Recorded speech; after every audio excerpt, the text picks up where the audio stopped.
Welcome to the Personal Development Mastery Podcast. I'm 𝗁𝗁𝘂 and my mission is to inspire you to rise up, grow, stand out, and take action towards the next level of your life. I interview leaders, influencers, entrepreneurs, authors, exceptional people who can and will inspire you to improve your life. Tune in for 2 episodes each week and make sure you subscribe to the podcast to get the episodes as soon as they are released. In today's show, it is my real pleasure to speak with 𝗁𝗲 Gibson. 𝗁𝗲, you are a personal development expert, an author, speaker, and co-creator of the Personal Development School. You are best known for your contributing work and research on attachment theory and the impact of attachment trauma on our adult romantic relationships, and you have written a book on the topic, The Attachment Theory Guide. You are passionate about helping your clients across the globe transform their life, relationships, and overcome substantial challenges through the Personal Development School. 𝗁𝗲, it's a real pleasure and an honor to have you at the podcast with me today. Thank you so much. Thank you for having me. I'm honored to be here with you today. It's amazing, and I'm really looking forward to our conversation because I think it's extremely important. And maybe many people are completely unaware of what they're going to listen today. So, 𝗁𝗲, I would like to start with a little bit of background of your story. So you are extremely passionate about personal growth and also the subconscious mind. So I wanted to ask, have you always been like this? Can you give us a bit of background or maybe a key defining moment in your journey? Yes, I would say by far and away, the most defining moment for me was actually at 14 years old, I became addicted to painkillers after a knee surgery. So I was an athlete. I played soccer growing up. I went on to play like Division I college soccer in the United States and got a scholarship and all that stuff. But that journey was a very tumultuous journey. So I think for myself, I had like a lot of unresolved childhood trauma that I had not addressed and hadn't really taken a look at. And, you know, we sort of had your genetic predisposition in there as well, which I had a lot of addiction in my grandparents. And so they say often it skips a generation. And so when I was 14, I had a knee surgery and tried painkillers for the first time. And that was sort of the end of that. So for me, what was really interesting is I think as a young person who at the time was like a high achiever and had great grades and, you know, very good in all sports and all these different things, it was sort of this like, what's happening to me? Like, what's going on? Why can't I stop moving in this direction and like trying to seek out these things? And so I spent a lot of time, what I would call at war with myself. So a lot of time like journaling at night, like I'm going to avoid the girl who sells them to me in the hallway by going this way to class instead of that way. And I would write out all these things that I would do. And like, then the next day I would go back to the same things all over again. And I kept feeling like I was losing this battle in the relationship to myself. Like I wanted to get sober. I wanted to get off of them. And yet I kept repeating the same mistakes, kept doing them over and over again. And I think for a lot of people who really want to be out of addiction when they're in that space, there's a lot of like self-loathing and it can be a very tormenting experience. And so I went through a lot of that and I ended up like really seeking out help, trying many different things. Not a lot of stuff was working for me. Did rehab in the summer, did AA meetings, NA meetings, all that stuff. Mm-hmm. And it just really wasn't like working for me. And I'm not saying that those things don't work for many people and that it's not important to try, but I was still like fairly high functioning. So I was still in school. I was still doing stuff. It was sort of like my little secret. And I had told my family, like, I'm really struggling. And what ended up happening is one day in a psychology class, because I was in university for psych, and one day a student said to me, oh, the conscious mind can't outwill or overpower the subconscious mind. And it was like somebody told me why I was losing the battle to myself every day, because my conscious mind is like, I want to get sober. I want to grow. I want to move through this. And my subconscious mind was like, no, we want to avoid pain and numb pain. So we're going to keep returning to the painkillers. And so this was like such a powerful thing for me. And it really kicked off this journey of like, oh, there's hope. There's something out there that can explain this stuff. So I proceeded to like go through school, do a master's degree in transpersonal psychology, and then like 13 or so different certifications in like CBT, NLP, hypnosis, like all that stuff. And I was so eager to learn.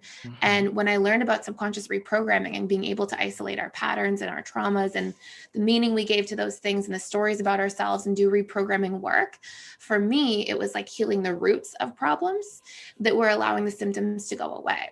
And so I actually experienced like a tremendous amount of healing, like feeling that it was easy to be sober and do life sober and move in this different direction by healing the root patterns that were really causing, I think, a lot of pain that were then causing me to seek out painkillers to numb that stuff. And so I really found that was symptomatic of something deeper. And as I did that work, it was like very profound in terms of the change and transformation. And so very passionate because it's very personal for me. And thank you for sharing that, and I will certainly want to discuss more about the subconscious reprogramming that you mentioned. But before we go there, can we go to the beginning? Where is the subconscious programming come from in the first place, and we need to reprogram it? So why was it that you were struggling with your subconscious? Yes. So I was definitely exposed to a lot of childhood trauma.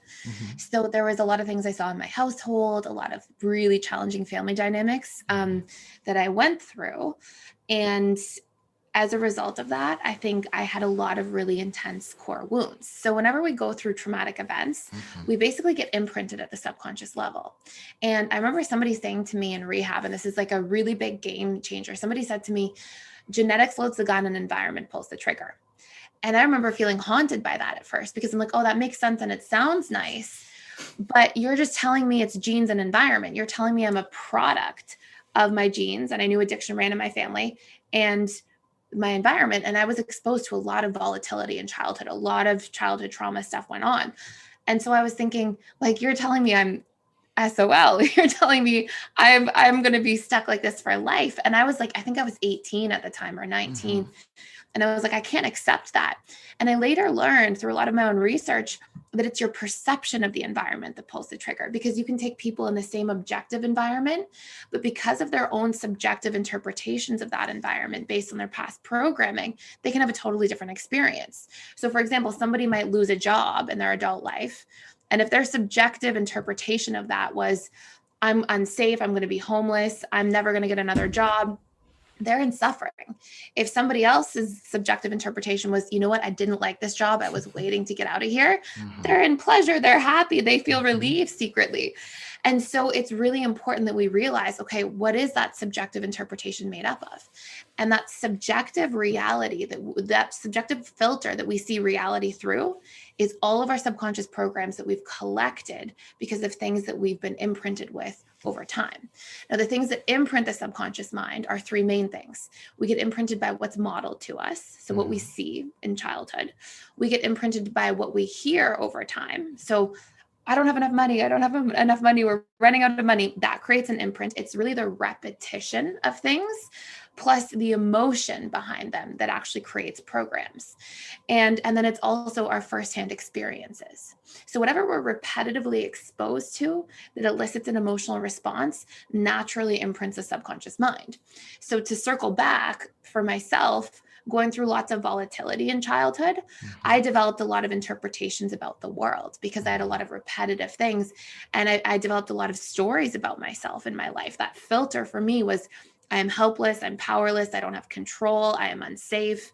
You know, a lot of these, what I call core wounds, that then are belief patterns essentially, right? These are beliefs that we collect over time through these imprinting, these pieces of imprints. And this is the really interesting thing. Belief patterns elicit thought patterns. So let's take like a really simple belief, like I'm not good enough. So if you believe this about yourself at a root level because of imprints from the past, let's say I'm on my way to like a social event or a job interview, I'm going to start thinking thoughts like I'm not smart enough, I'm not interesting enough, I'm not funny enough, I'm not prepared enough, right? All the extensions of I'm not enough at that core belief proponent. And then thoughts and beliefs both elicit emotional responses. So how do I feel when I'm thinking those thoughts? Anxious, afraid, you know, whatever else it might be. And then neuroscience has conclusively proven every single decision we make is based on our emotions. So even people who are like, I'm logical, at the tipping point, we're making emotionally based decisions. And then what's even crazier for me, what I learned was emotions are made up of neurochemical reactions. So if I have a lot of painful imprints and painful belief and thought patterns that I've collected at the subconscious level, and I now see my world through, I'm constantly going to feel worse. And I'm constantly going to have negative neurochemical reactions instead of positive ones like serotonin, dopamine, oxytocin. And so now, no wonder I'm seeking painkillers. No wonder I want to numb pain, because I have all these programs at a subconscious level that are causing me to have pain and painful responses to things, make more painful decisions at the action level, like neuroscience has proven. And so I get caught in this cycle. And if I can just reprogram those things at the root, I can find my way out of this whole experience. So that's great. a lot. There is indeed a lot of information, and my next question, which is related to exactly to what you were saying, is the trouble that many of us find when we are faced with trying to change a belief or something that limits us. And you were telling your own story of how you were struggling. And I remember my own trying to change some beliefs that I have by repeating affirmations, all the personal development tools and tactics. But still, I wouldn't see much progress, if any at all, in terms of, reprogramming. And it was only when I read The Biology of Belief by Dr. Bruce Lipton that I thought, wow, that book instantly went to the best 5 books I've ever read. So it really changed very much my thinking about how to change our limiting beliefs. So I would like your thoughts on the topic of reprogramming. Yes. So I love this. So Bruce Lipton was a huge teacher for me in my journey as well. I bet. So this is what I found. He was actually one of the people that I learned. It was the perception of your environment that pulls the triggers. So anyways, he's done a lot of research around that, which is amazing. So what I found when I learned and I went into hypnosis and developed the certifications for that stuff is the subconscious mind doesn't speak language. So it doesn't speak through, if you say I'm not enough or I am enough or things like that, that's not the language of the subconscious. And the beliefs are at the subconscious level. So we can't try to solve the problem up here when the problem is over here, right? And so the language of the subconscious is emotion and imagery. And so when we're saying affirmations, for example, the analogy I often give to people is, imagine that you're interviewing me for a job. And you're like, why are you a good match for this job? And I say, because I'm good enough. Because I'm good enough. Because I'm good enough. You're like, okay, but how do I know that? What does that actually mean? Yes. And so we really need to speak in the language of the subconscious, which is in memory, because memory is a container. All memory is colored with emotion for us. And all memory exists as a little image, as imagery. So we actually have image and emotion when we're doing reprogramming. So if we try to reprogram and we say, I am enough, we're not really reaching the subconscious level. And if we try to do reprogramming, we say, I am good enough because, and we come up with pieces of evidence, this reward I received, this, education that I did, this, whatever it might be.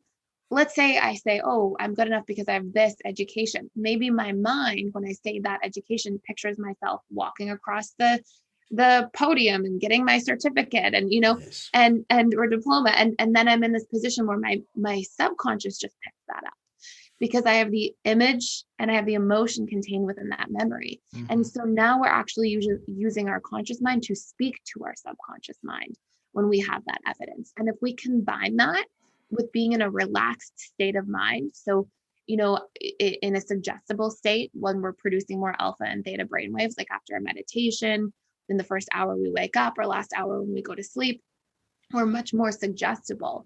And so we can actually sort of permeate the veil of our subconscious mind and reach it properly with the correct information. And if we do that, we pick a core belief, we oppose it with evidence for about 21 days, and we pick 10 to 15 pieces of evidence per day. It's a tool called auto-suggestion, and it's very powerful for reprogramming. And that's one of many. Yes, and I know that we can only scratch the surface of this topic in a podcast, and it is extremely for me very fascinating conversation. And I think for more information, let's direct people to your YouTube channel or your website, and if I would also like very much to speak about attachments, which it was something you're very passionate about, and especially the impact of attachments from our childhood experience onto our relationships. So, can you please tell me first of all what do you define attachments and how do they come from? Yes.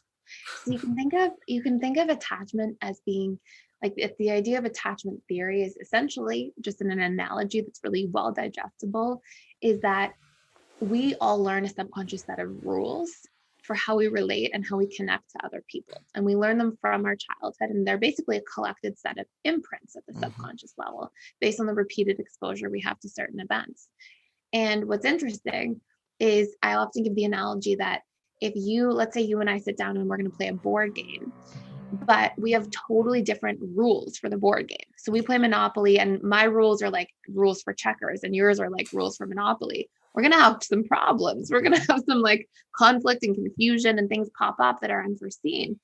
And I like to think of our attachments as, or from an attachment theory perspective, as being the subconscious set of rules we learn for how to relate to other people. But because there are different attachment styles, often a lot of people in their relationship dynamics are playing by different subconscious sets of rules. That's great. And so we get these sets of rules subconsciously when we're children, and then we carry them over to our adult relationships. They're all of our subconscious programs. And so there's 4 different attachment styles. And each attachment style, so we've created something called integrated attachment theory, which is prior to working with attachment style components in my practice that I ran for years, was I did a lot of reprogramming with people on their core wounds, their unmet needs, their painful beliefs. And what I realized, which was so interesting, is as I dug deeper into attachment theory, that each attachment style actually has their own unique subconscious set of rules that they're living by, their subconscious needs that they have in relationships, and expectations that often come with them. Each attachment style also has like specific emotions they tend to feel on a more regular basis. And they also have different core wounds and core beliefs that they picked up. And so we were able to pick out somebody's attachment style and realize that that was a container for so much information that can then be used just by identifying their attachment style to reprogram all their underlying patterns, which, similar to like the addiction idea, is if you deal with the symptoms, you deal with the root problems, those core beliefs, the unmet needs, those painful expectations or emotional imprints they have. If you reprogram those things, they actually naturally shift their attachment style towards becoming securely attached, which is what we're seeking at the end of the day. And I will come to that. Before I do that, can you tell me? So someone is listening to this and they're thinking, okay, so if I learn about attachment theory or my own type out of the 4, what will that do for me? Which kind of relationships will it affect? Yes. So attachment theory, and I'll talk about the 4 attachment styles too, so people can figure out which one they are. Yes. But your attachment style affects every relationship. So it affects your adult romantic relationship the most, we could say, because we have a tendency, like as a species, to replace our primary caregiver relationships in childhood, aka our parents, with our adult romantic relationships. That becomes our primary connection. But our attachment style also affects our friendships. It affects us in the workplace. It affects our like all of our co-working relationships, and especially our family relationships as well. So siblings, children, parents, all of that stuff, because again, these are all the subconscious set of rules that we have to relate.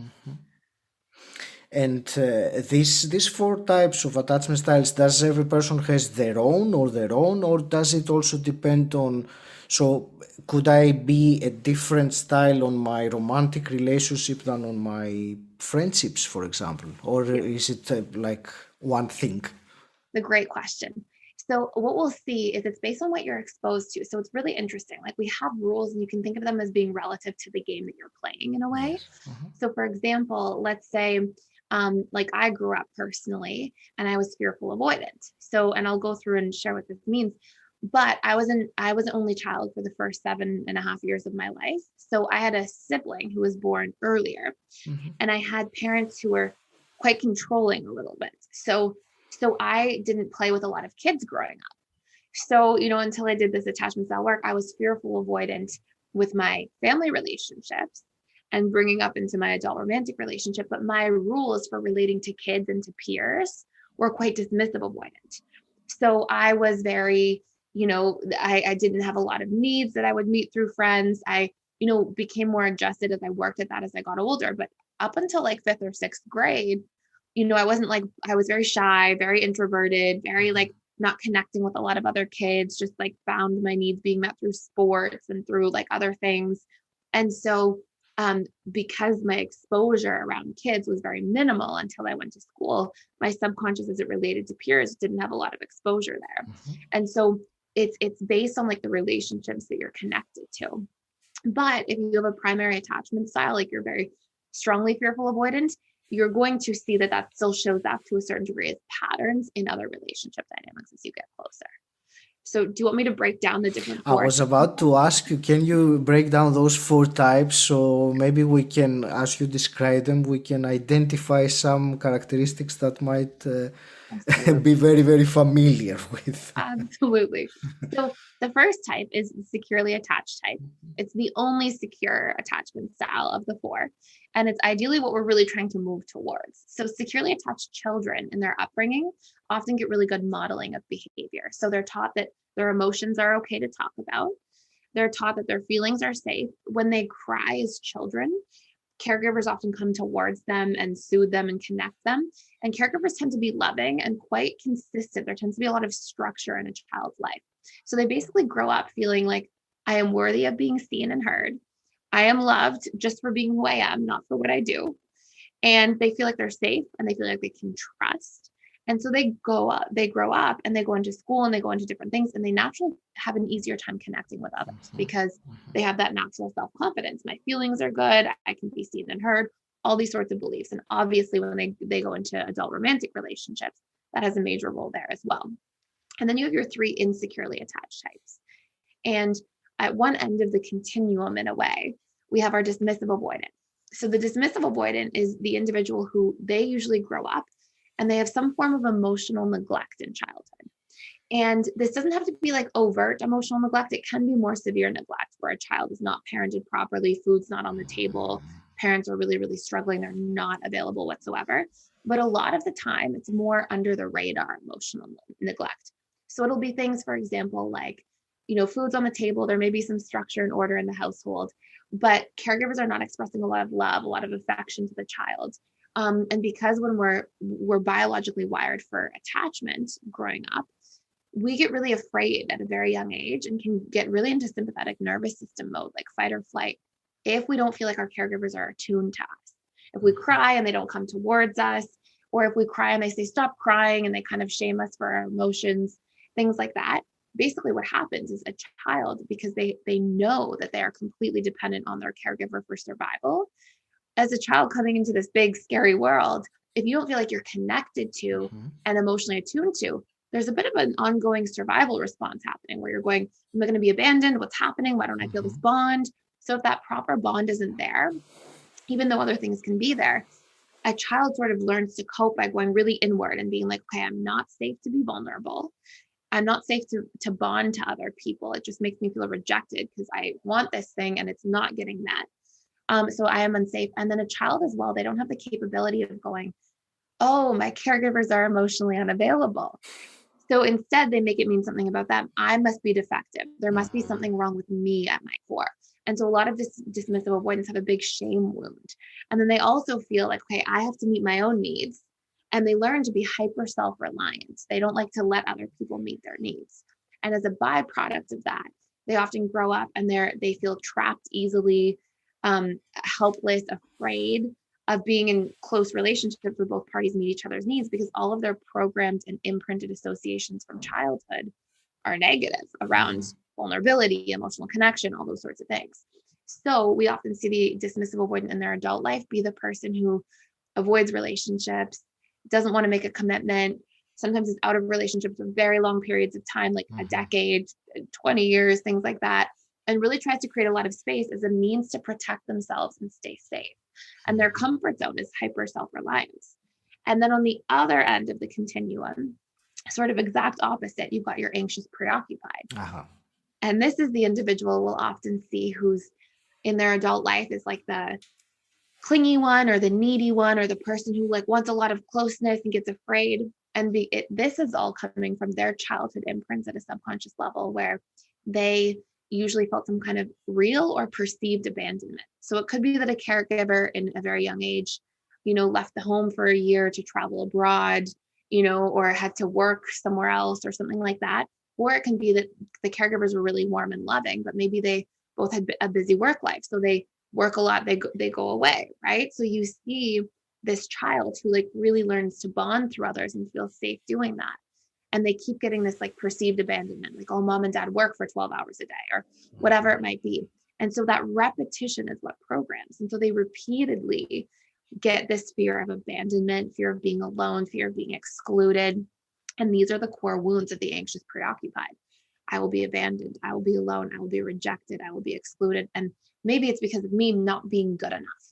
And so we often have this individual in their adult life, they really get afraid of being abandoned. And their coping mechanisms to avoid that are to be very charming, very charismatic, very attached, hold on very tight. But sometimes we'll see their protest behaviors being things like calling 25 times or, doing things that we may seem extreme. And we may go, oh, that's not a good thing in relationships, but it's really just a trauma response for that individual. And so that's where a lot of that is coming from. And if you reprogram those core wounds and you help them learn to meet some of their own needs so they can be more self-reliant, that actually moves them very quickly to become securely attached. And then our very last one, we've got the fearful avoidance. And the fearful avoidant is really interesting because they sort of have like both sides. Sometimes the fearful avoidant is called the anxious avoidant because they can have the anxious side and the dismissive side. And usually it's because they don't get a proper attachment strategy in childhood.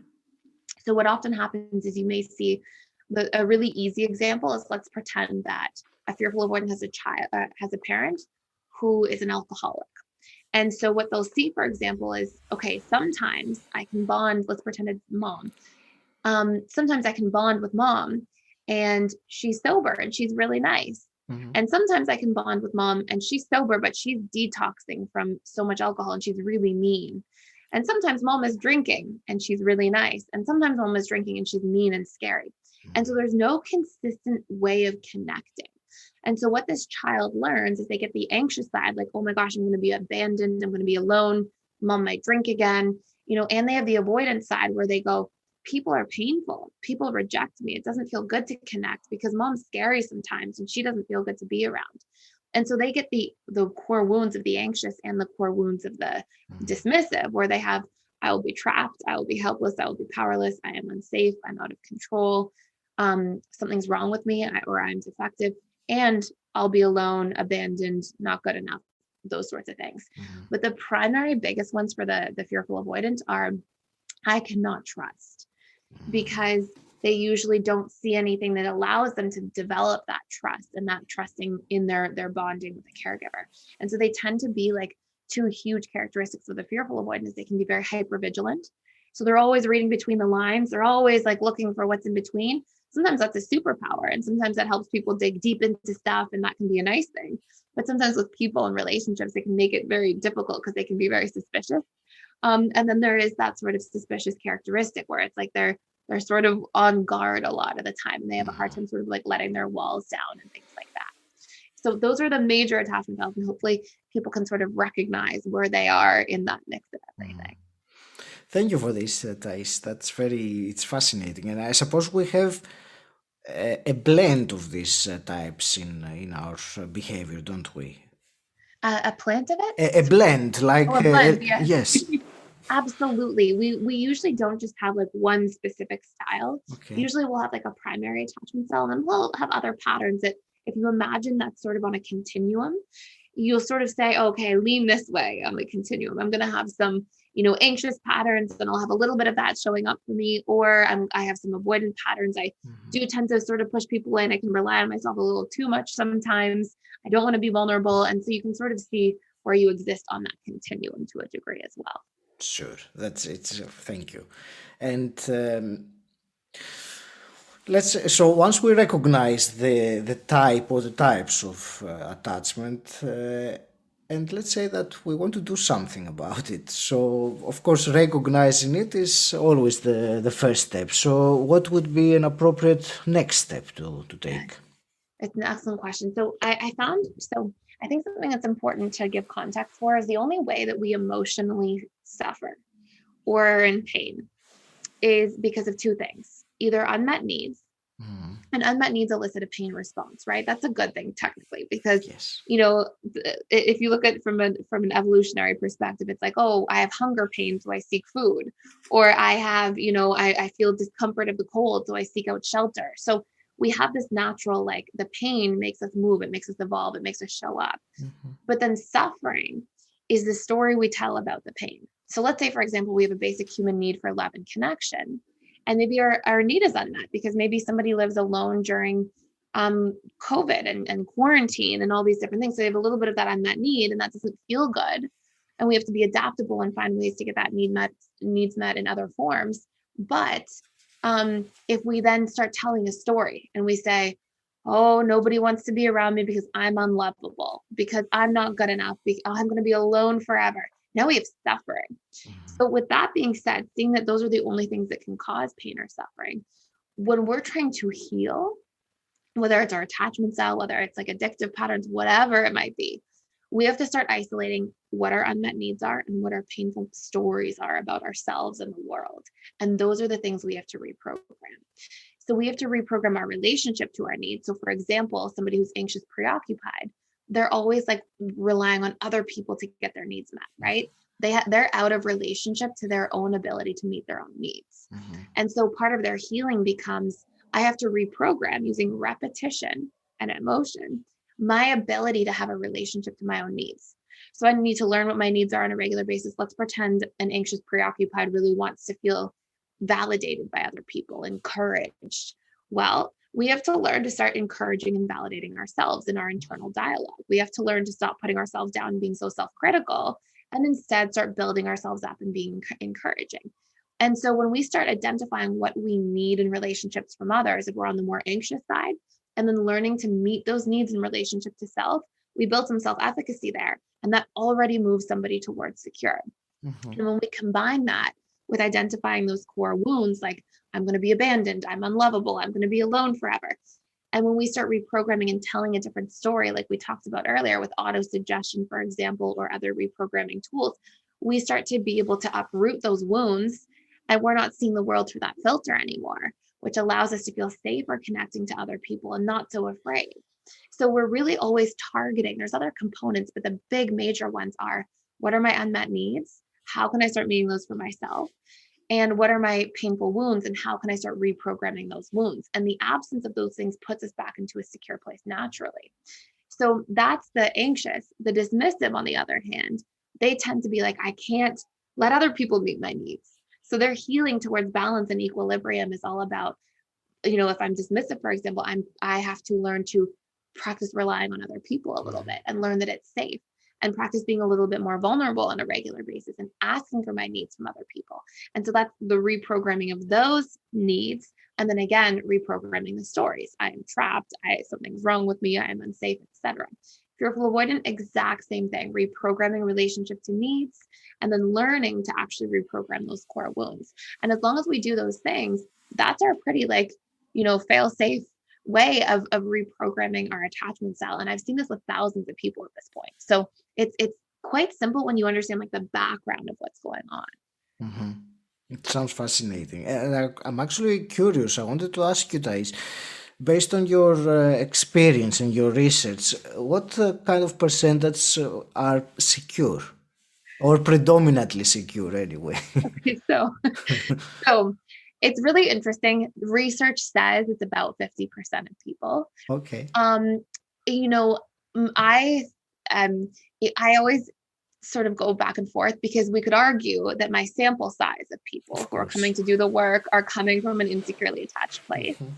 And we could argue that but the other argument is that a lot of people, when they're self-reporting, something I found all the time is when people are self-reporting, they often tend to see themselves in a more positive light. And so I would see over and over and over again, people say, oh, I'm securely attached and I just have a little bit of anxious attachment, just a little bit. And then as I get to know them and see their patterns and see what they have to work on, they're very anxiously attached. And they weren't really, they were self-reporting from their best self or, things like that. So a lot of those statistics about 50% of people being secure are based on self-reports, right? So it's hard to say exactly.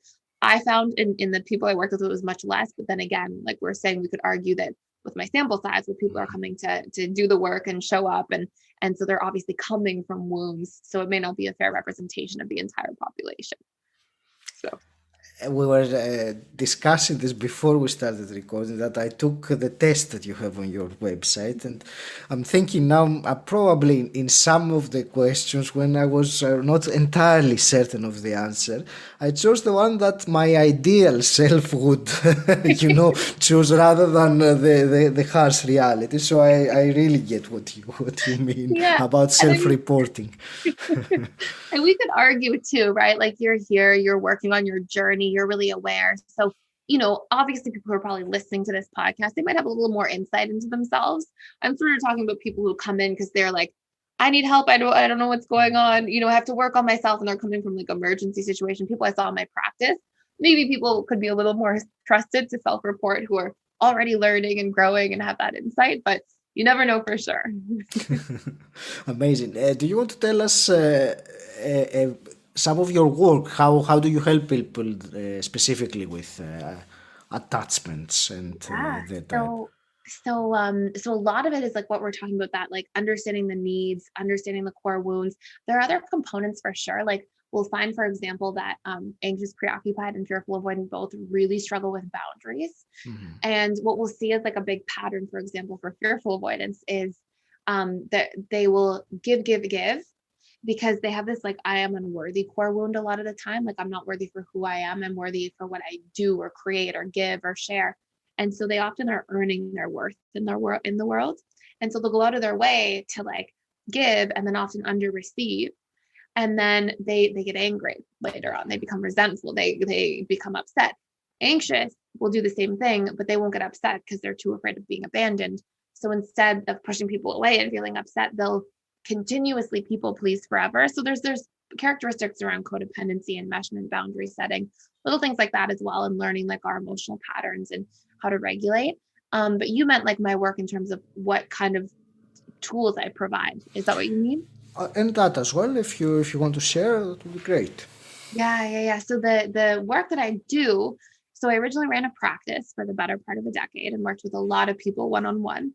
And at some point in time, it wasn't really feasible. Like I had about a 2-year wait list for clients, and it was like, okay, well, this doesn't make sense. People are getting mad at me a lot. They were going like 2 years, like, well, and so what we ended up doing is I had a friend of mine who came along and said, well, you should take all this information you created and make it scalable. And so we created a whole bunch of courses that teach people like their different attachment styles, how to reprogram their own patterns, courses on boundaries, enmeshment, codependency, reprogramming your subconscious for success, how to set and achieve. Like we have about 45 different courses. Wow. And I created the personal development school. So I personally wrote all the courses, and they're all about personal development, but for the subconscious mind. So it's all about whatever it is that you're working on, how to actually pull this down to the subconscious level and then do that work there. And it's so interesting because you'll see like little things happen where people will be, I can't achieve this goal. I can't get there. And it's like, yeah, 88% of people fail their New Year's resolutions on like week 1 because their conscious mind set their New Year's resolutions and their subconscious mind has different priorities. And so I really teach people like how to understand their subconscious patterns as a person and where they are and what their fears are and limiting beliefs and their attachment style patterns and core wounds and all these different things. through these courses and then come out with like an output of the exact steps they need to take to reprogram. And so it's been such a fun, cool experience. I've really enjoyed it. And I have an amazing team and everything. So we launched just over a year and a half ago, about actually, I think just under a year and a half ago, October 2019. And we've had about 5,000 students come in who are active members and doing the work and all that stuff. So it's been a really, really beautiful and rewarding experience. And it is great to see your enthusiasm, your passion, your energy when you talk about all this. It's amazing, and it also rubs off. So thank you personally for that. Thank you so much. Thais, I would like to also ask you some quick fire questions to start wrapping things up. So the first one I always ask, and I'm actually very much interested on your answer, is what does personal development mean to you? Personal development means fulfillment for me.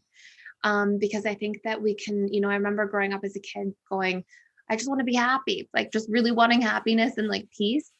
And, that's my conscious mind and personal development, when you can like realign your subconscious patterns and maybe the things we didn't ask for, like, hey, I didn't ask for the core wound I can't trust, or things like that. When we can actually reprogram those things, we can move ourselves toward fulfillment. And to me, that's what success is in life too. It's not like the car or the money, or like, it's all about like, are you happy? Are you in joy and in peace in your life?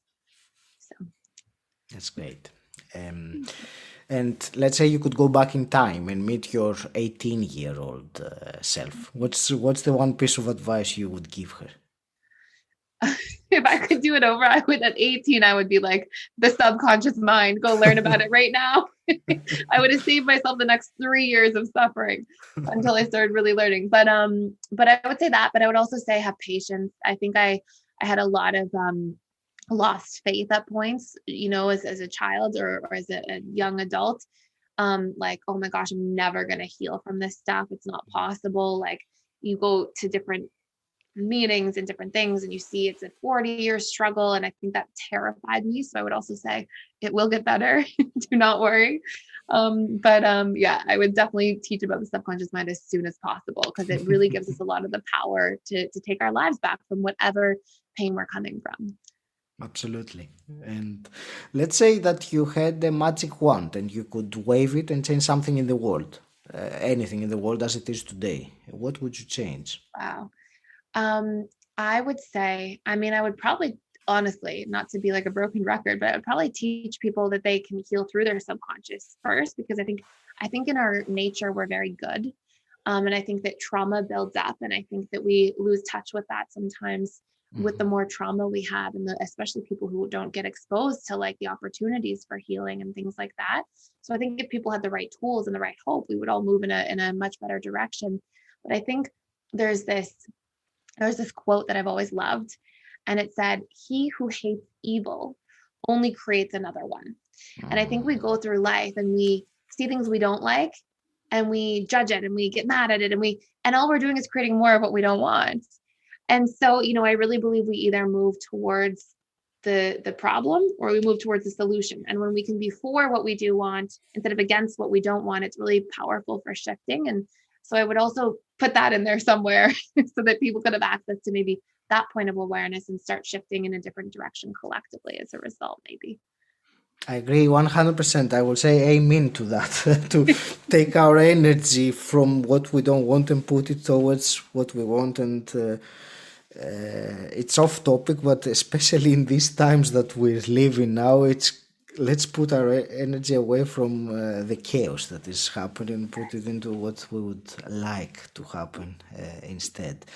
Thais, emerging from this conversation that we had, if you were to give to the listener one actionable item, something that he or she can take away straight away or tomorrow morning and implement and make an improvement in their life, what would you say?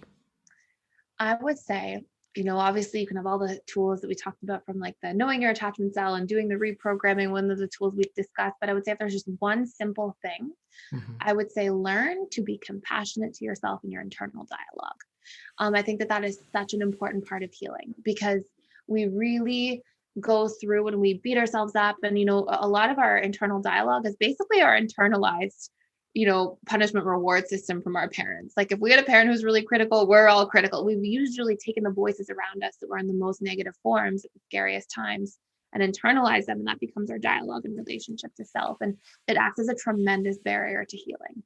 And we know thoughts produce emotions and then actions. And so we can really, just by like practicing being compassionate and inquiring, this is the other thing is, and I won't go on too much of a tangent here, but like people, when they're beating themselves up, they don't get to look at the root cause of why they made the mistake to begin with, because they're so busy telling themselves they're so bad and they're so awful, instead of being curious. What was going on inside of me that led me to make the mistake? And how can I target that and deal with things at the root? And so being compassionate and being able to inquire and be curious about why we do things wrong or why we make mistakes not only helps us move towards a solution much more quickly, but it stops that ongoing barrier from healing when we learn to be gentle and kind to ourselves. I like that very much. Learn to be compassionate to yourself in your internal dialogue. And I'm sure many of us can relate to the opposite and make an effort to change it. Where would you direct people who want to find out more about you, Thais? So I have a YouTube channel and I put free content there every single day. So we do a daily video and it's Personal Development School _Thais Gibson. We talk about all kinds of stuff like this on there. And then the other big place is on the website. So www.personaldevelopmentschool.com. And that has like a list of all the stuff that we have going on in there. And it's an exciting little place. And the last place too is on Instagram. It's at personaldevelopment_school. Amazing. And there is that a very interesting test that you have as well on your website. Yes, we have an attachment style test on the website. If you want to learn your attachment style, you can take the test. Everyone loves taking a test, like a test like that. It's I think they do anyway. 100%. I know it's such a big topic, and we touched upon a little bit here and there. Is there anything that you were really hoping that would be brought up and we completely skipped it today? Honestly, no. This is wonderful. Those are all the key points I think are so important from what we discussed. And I guess I could say one last little golden nugget is, when you are looking to heal as well, just one other really powerful mindset shifter is looking at what were my greatest unmet needs from childhood. And how do I keep not meeting those things in the relationship to myself now? Because we get trauma and those imprints through the things we don't want that happen. So the criticism, for example, creates an imprint, but also the absence of things can be traumatic. The absence of emotional nurturing, the absence of care and connection can still constitute as a form of trauma. And I would just say that it's very valuable for people to look at what are my greatest unmet needs. And, maybe we see, for example, dismissive avoidant, they were emotionally neglected. And what do they do their whole lives? They are the greatest neglector of their own emotions. Mm-hmm. So we often are carrying those things out on autopilot. And that's actually how trauma stays alive. It can't stay alive within us if we're not in a state of re-traumatization in relationship to self. So a little important maybe point in there as well, but that's it. That's all I have for now. I'm sure there is plenty more and lots of depth. Thais, I want to thank you very much for this fascinating conversation I had with you today. I learned a lot and I'm sure that the listener has found very much value in what we discussed. I want to wish you all the very best with your life and your mission in helping others. Any last parting words? No, just thank you so much. I've really enjoyed this and you're so wonderful and have such fantastic questions. So thank you so much. Thank you for listening. If you enjoyed this podcast, please subscribe and rate it on Apple Podcasts. And also share this episode with someone who you think will benefit from it. If you want to find out more about what I do and gain access to exclusive content, join my Facebook group Personal Development Mastery. The link is in the show notes, or you can simply type bit.ly/PDM group. And until next time, stand out, don't fit in.